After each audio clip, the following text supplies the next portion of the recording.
Mrs. Ryder says she and her husband should be home packing for a life-changing move across the world. But instead, Mr. Ryder will be taking a lie detector test to unpack a year of suspicious behavior. Today on Divorce Court. All rise. The Honorable Judge Star presiding.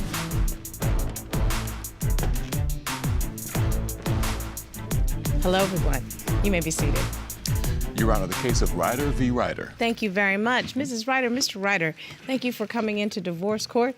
I understand the two of you have been together for 5 years. You've been married for 3 years. You have no children together, but you have some fur babies, 3 little cats. Excellent, wonderful. Why are we in court, Mrs. Ryder? So in the last year, I feel like our connection has just been lost. Like, we lost our spark. He doesn't really want to have sex with me anymore. And I think that he might be cheating on me. And I just really need some answers before we decide to pick up our lives and completely move across the world. Wow. It seems like there's some real stakes here. When you say move across the world, where are you going? We're moving to Japan in 2 months. You really mean across the world? Yes. Wow. What's happening in Japan, Mr. Ryder? So she got a teaching job, teaching English in Japan. Awesome. And it's a big move. I'm really excited about it, and I hope that everything that goes down today, we still can continue past it and move on and move to Japan together.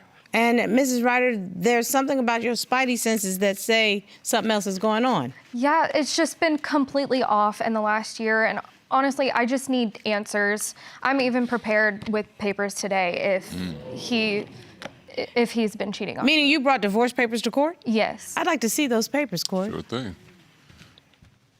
You know, it's interesting to me, sitting here at this bench, when people say, thank you, sir, when people say that they are ready to move on, first indicator is if they have filled out papers of divorce with every aspect of it filled out, including their printed name and signature. You did come to court like that today, Mrs. Ryder. So you're ready to move on if the answers don't come back the way you want them to. Yes. That's a sad thing. Tell me how we got here. Take me back to how you all met. So we met 5 years ago. I was in my sophomore year of college, and he was living in my hometown, and I was visiting my hometown, and I found him on a dating app, and we matched, and it was great. We went on our first date, we got ice cream, and then we went to a Japanese restaurant for dinner that night. How ironic. So, yeah, we dated for about 3 months, and we decided to make things official. But around that time, he had to move, so we did long distance for a while. How long was the long distance? It was about 2 years. So you didn't move in together right away? No, we actually got married before we moved in together. Okay, so that really does say to me, Mr. Ryder, that you all were trying to do this, as I like to say, the right way. And you've waited and you've not had children yet because you're really planning a life. Is that correct? Yes. So what went wrong, Mrs. Ryder? Well, we have communicated about sex a lot. Okay. Because that is very important in a relationship. Yes. Intimacy is as important as finances, is as important in trust. It's a foundational issue in a relationship. I agree with you. Right, and he likes it when I initiate intimacy. And that's something that I've been working towards. And I found a trend on social media one time where girls were getting all nice and dressed up to try and distract their boyfriends or their husbands or significant others from a video game to have intimacy. And I attempted that. I got all nice and dressed up in his favorite outfit. And I went to where he was gaming, and I was trying to flirt with him, like whispering sweet nothings, and he just completely blew me off. You're whispering sweet nothings and he's giving you nothing. Right. So let's find out. Mr. Ryder, what's going on with you? Is there something that's causing you not to be as interested in Mrs. Ryder as usually? So my biggest thing is I'm very I need to be to the point. I don't pick up on like social cues and stuff like that very well. And it's not just like between us, it's in general. And for me, it's one of those things where like, if it's what you, like if you want it, you have to like tell me. If you don't tell me that's what you want. She wants to get laid. But that's the thing. But she can say that. No, she can say that, but all she did in this situation was she put on some cute clothes, and I agree, she looked really good in them, but all she did was sit next to me. And like, I get like from her perspective, that's enough, but like, she didn't say, hey, pick me up and take me to the bedroom right now, which if that's what she wanted, she should have said something, so I didn't notice, I didn't pick up on it. So here's the thing, do you all do date nights? Not really, no. Well, why not pick a date and say, we're about to get our party on? That would give you the social cue. You would know. But in that situation, if you're the only one picking the restaurant, if you're the only one saying, let's do this. Did you just hear me say that I'm trying to make a suggestion that this become a joint thing to do? This is a way for y'all to communicate. I agree, but she has to put in the effort too. Okay, so here's the deal. There are 4 Tuesdays or Wednesdays, whichever day. You like evens or odds, Mrs. Ryder? I like evens. You in charge of even, okay? You in charge of odd. How easy is that? I'm not married to either one of you, and I can figure out how to get laid with you. I don't even get it.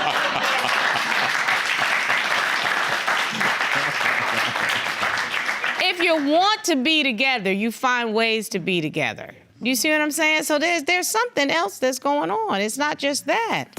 We were supposed to meet with a realtor to find a house to live in when we moved. He never showed up for the meeting.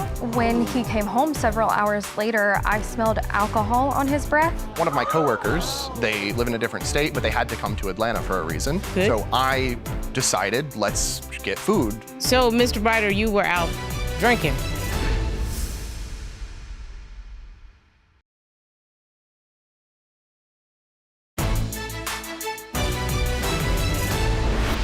Yes, Your Honor, we have a tight friend group that we like to hang out with, and we have game nights every now and then. And one time we were at a game night, and one of our friends was scrolling through social media and saw an image of somebody that had gotten some body work done. And John decided that he wanted to see the picture, and he was very excited about seeing this picture. Did they enhance the front or the back? The front. Okay. Once he saw the picture, he got very excited and then mentioned that I should also get some work done. So, Mr. Ryder, are you attracted to boobs? Is that what it is? More of a butt guy. But in this situation, I wasn't trying to be like, hey, I don't like you, I'm not attracted to you. I was just making a joke. That's not a joke, though. You don't joke about people's bodies. I'm a girl. I grew up thinking that my body wasn't enough. And hearing that from you, my husband, who is supposed to support me, is not okay. So there's a chasm, and I'm trying to figure out what that is. I understand that the whiskey breath incident around your move to Japan is really something that bothered you. Yes. We were supposed to meet with a realtor to find a house to live in when we move. Okay. He never showed up for the meeting. And I just did the meeting by myself. I, made the decisions by myself. And when he came home several hours later, I smelled alcohol on his breath. So, Mr. Ryder, you were out drinking. So I work from home. Yeah. And I don't get a lot of social interaction because of it. So one of my coworkers, they live in a different state, but they had to come to Atlanta for a reason. Good. So I decided, let's get food. So if one whiskey smells like I'd been drinking all day. But why did you miss the meeting? I just completely forgot. I didn't know what day it was. Like I said, I don't leave the house often, so usually I'm already there. I don't pre-plan, or I don't necessarily pre-plan for things, even though it was pre-planned. I didn't know what was going on. Mr. Ryder, most families tend to try to share big decisions. Which I understand. I mean, we share a lot of our decisions, but then a lot of the cases, especially when we travel, when we do anything outside of the house, I'm the one that takes control. Like You're the one. I'm the one. I book the tickets. I book the hotels. I book the rental cars. I book the experiences that we do. I book everything. I do everything myself. So the one time I don't want to do something myself, it's an issue. Mrs. Ryder, Mr. Ryder is saying it didn't mean as much as you're making it out to mean. This is our whole life. 100%. We are moving our lives to Japan. We're not just visiting. That's true. But 100 small trips that I make all the decisions, and then one trip, 100 small trips don't equate to one big move? It doesn't. Not when you are making a change. Small trips for leisure or for some business or to see family is one thing, but to make a move across the world really probably should involve the two of you. My friend from college, she needed somewhere to stay for a month. They were in his office, and so when I got home, she popped straight up. It looked very suspicious. We asked Mr. Ryder, did you have any sexual contact with that friend who stayed with you and your wife? Polygraph examination revealed.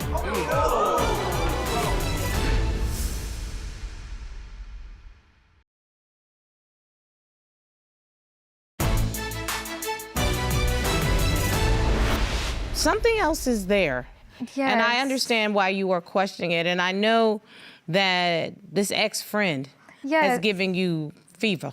Yeah, my friend from college, she fell on some hard times and she needed somewhere to stay for a month. So while she was there, I was still working and she wasn't working. And he works from home. Right. And so when I got home, they were in his office. And when I walked in and I made my presence known, they went from leaning on each other and like touching each other to she popped straight up. And it looked very suspicious. Well, and to make matters worse, when I walked in on them, her nipples were hard and his pants were undone. No. Yes, they were. Okay, I'm a big guy. I undo the button so it's comfortable whenever I sit down. Nothing was happening. And the reason, we keep our house at 65 degrees. If it's that cold, her nipples get hard too. Mr. Ryder, Mrs. Ryder didn't make that up, did she? This girl was flirting with you, correct? She's a flirty person. She flirts with everybody. I'm not entertaining it. If that's what she wants to do, I'm not gonna tell her to stop. I'm just not gonna interact with it. So happens. this girl did not have boundaries. No. And you asked her to leave, I'm assuming, soon. Well, eventually we continued after that. And then we were supposed to have a movie night where the three of us watched a movie. And John was coming. He was coming to join us. We were waiting on him. And when he came down, the spot that he decided to sit in was the tiny spot between her and the end of the couch. I have submitted some images for you. I would like to look at that, because I was a little confused as to what you were saying. Yes. So, I was sitting on one side, I was doing some last minute work, and she was sitting there scrolling on social media. We were just waiting for him to come down. And I was expecting him to come sit beside me, but instead he decided to sit next to her and put her in the middle in between us. what was that about? So where her friend was sitting is right at the base of our stairs. So as soon as you come down the stairs, that spot that I sat is the first spot available. So here's my question, Mr. Ryder, because I'm sensitive to other people's feelings. Why not just say to homewrecker lady, excuse me, move over, so I can sit with my wife? I mean, that's what I would do. I'm regularly a non-confrontational person though, and I don't want to tell people like move, because if I was in that situation and somebody told me to move, I would be a little, not necessarily offended, but I would be like a little put off by it. You're in your house. Thank you, thank you. The lady is a guest. And I'm sure your wife has already expressed to you, why is she all up in your face all the time?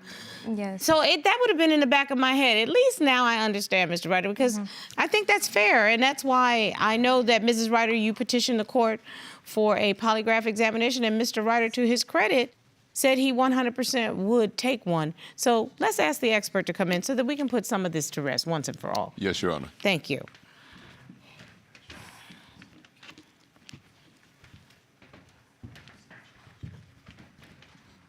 Good day, Your Honor. Good day, Mr. Yarbrough. It's a pleasure to have you in the courtroom again today. Ladies and gentlemen, let me introduce you to Mr. John Yarbrough, our certified polygraph examiner from Guardian Polygraph Services. Mr. Yarbrough has been an expert in this field for both public and private entities, and he is my go-to expert for these kinds of cases. And sir, let's go to question number one. We asked Mr. Ryder, that day you missed the realtor appointment with your wife, did you have sexual contact with anyone your wife is not aware of? That is correct. What was Mr. Ryder's answer? He answered no. What did the test results indicate?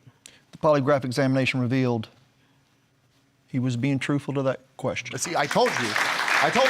There's still 2 more questions. I told you.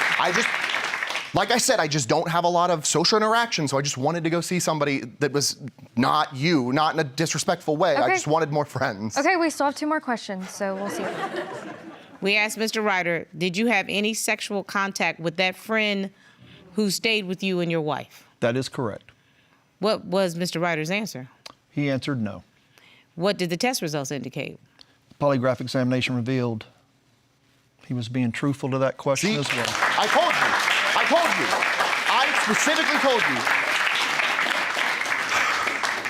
Mr. Yarbrough, question number 3. We asked Mr. Ryder, since being with Mrs. Ryder, have you had sexual contact with anyone other than her? That is correct. What was Mr. Ryder's answer to that question? He answered no. And what did the test results indicate? The polygraph examination revealed he was being truthful to that question as well. Thank you. I don't know why you had to question me. Mr. Yarbrough, I thank you for your services. I think that cleared up the trust issues that were between the 2 of them. I hope so. Thank you so very much, sir. You're welcome, Your Honor. Mrs. Ryder, your husband has been faithful.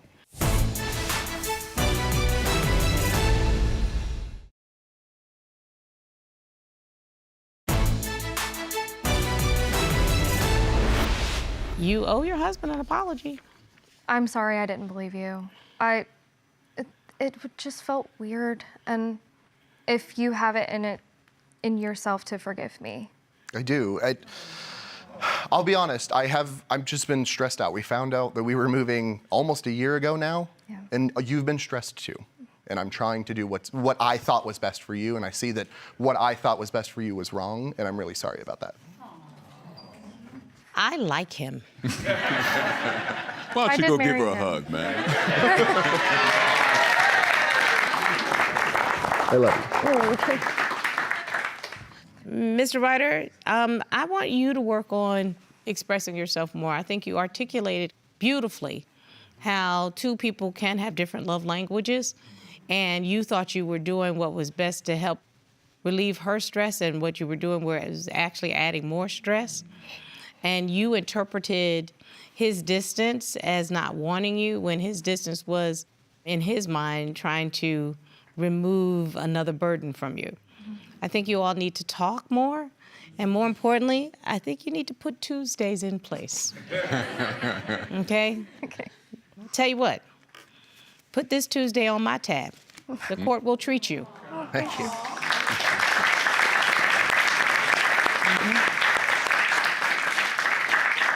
What do you want me to do with these? Trash him. I think that I can trust him a lot more now. I think that you can.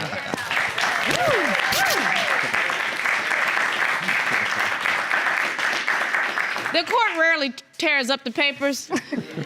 Don't make me regret it. This case is done.